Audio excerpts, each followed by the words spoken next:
study. এটা important instruction আছে আমাৰ যে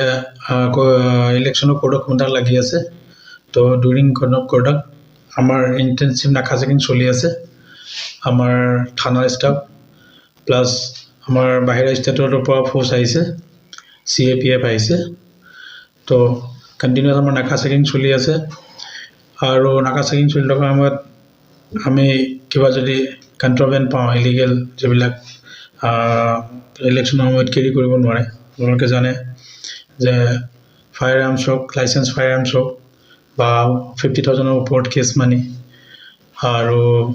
এনি কাইণ্ড অফ ইলিগেল বস্তু কেৰি কৰিব নোৱাৰে আৰু যদি তেনেকুৱা ইনপুট আপোনালোকৰ লগত থাকে আমাক শ্বেয়াৰ কৰিব লগে লগে আৰু 144 লাগি আছে আপোনালোকে গম পায় যে 5জনতকৈ মানুহ বেছি গেডাৰিং হ'ব নোৱাৰে আৰু কিবা যদি ইলেকশ্যন পাৰপাছত থাকে তেওঁলোকে পাৰ্মিশ্যন ল'ব লাগিব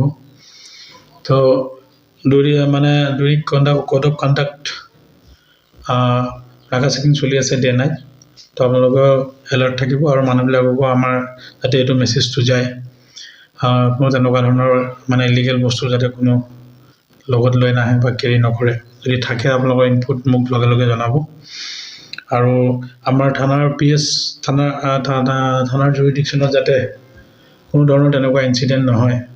সেইকাৰণে আপোনালোককো মাতি পেলাই মেছেজটো দিয়া হৈছে আপোনালোকৰ লগত থাকিলে কিবা মেছেজ ইনপুট থাকিলে মোক লগে লগে জনাব আৰু ইলেকশ্যনটো যাতে কোনো ল' এণ্ড অৰ্ডাৰ ক্ৰিয়েট নোহোৱাকৈ তেনেকুৱা কোনো ইনচিডেণ্ট নোহোৱাকৈ যাতে পাৰ হৈ যায় আমাৰ থানাৰ আণ্ডাৰত সেইটোৱে মেছেজ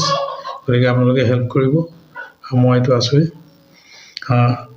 সেইখিনিয়ে আছিলে আৰু কিবা আছিল নেকি আৰু এটা কথা গাড়ী যদি যায় গাড়ী মুভিং কৰিলে ছিট কেপাচিটি যিটো থাকে 5 ছিটাৰ হ'লে 5জন আৰু 4 ছিটাৰ হ'লে 4জনে যাব পাৰিব আৰু উইথ ছিট বেল্ট যাব লাগিব আৰু হেলমেটটো জানেই হেলমেট পিন্ধি যাব দুজনতকৈ বেছি নাযাব দুজন গ'লে হেলমেট পিন্ধি যাব তো এইখিনি মেছেজ আমি অলপ এলাৰ্ট কৰিব লাগে সেইখিনিয়ে আৰু